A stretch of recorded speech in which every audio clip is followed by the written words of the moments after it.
Heç kim fərqinə varmadı. Amma Kodak böyük bir səhv ucbatından tamamilə yoxa çıxdı. Kodak bir zamanlar dünyanın ən böyük kamera markası idi.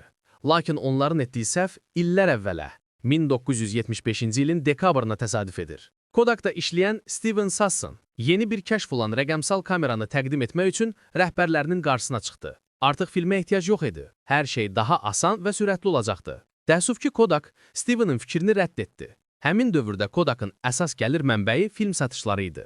Buna görə də bu yeniliyə yönəlmək onlar üçün daha riskli görünürdü. Bu rədd edilmədən sonra Steven o dövrdə Kodak'ın ən böyük rəqibi olan Sony'yə üst tutdu. Sony fikri qəbul etdi və rəqəmsal kameranı bazara çıxardı. Bazar yavaş-yavaş bu yeni texnologiya ilə dolmağa başladı. Kodak isə yavaş-yavaş silindi və nəhayət 19 yanvar 2012-ci ildə rəsmi olaraq iflas etdi. Dəyişikliyə müqavimət göstərmək və yalnız mövcud qazanclara fokuslanmaq zamanla itirməyinizə səbəb olur. Uğurlu olmaq üçün risk almaqdan qorxmamalısınız. Gələcəyin trendlərinə qabaqçılıq etməlisiniz. Daha çox ipucu üçün izləmədə qalın.